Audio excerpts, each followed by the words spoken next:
Hello বন্ধুরা, এই গাছটি দেখতে পাচ্ছ, এই গাছটি হচ্ছে একটি ক্যারি পাতা। এই গাছের বহু গুণাগুণ আছে। আজ এই ক্যারি পাতার একটি রেসিপি শেয়ার করব। ক্যারি পাতায় থাকে ভিটামিন এ, যা আমাদের চোখের দৃষ্টিশক্তি বাড়ায় এবং রাতকানা দূর করে। এটি আমাদের সুগার নিয়ন্ত্রণে রাখে। এটি আমাদের শরীরের রক্ত শূন্যতা দূর করে। এটি আমাদের শরীরে কোলেস্টেরল কমাতে সাহায্য করে। এই পাতা রান্না করলে হজম শক্তি বৃদ্ধি পায়। এই পাতা খেতে খুব সুস্বাদু। এই পাতা অনেক রোগের হাত থেকে বাঁচায়। কড়াইয়ে তেল দিলাম, চিড়েগুলো অল্প আঁচে ভেজে নেব।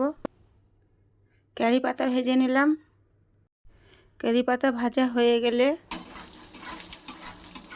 এবার তুলে নেব। বাদাম ভেজে তুলে নেব। চিড়ে, ক্যারি পাতা, বাদাম সব কিছু ভেজে নিলাম। এখন চিনি পেস্ট করে নিচ্ছি। চিনি পাউডার এবং বিট লবণ ওপরে ছিটিয়ে দিলাম। দেখো বন্ধুরা, দেখতে কত সুন্দর লাগছে।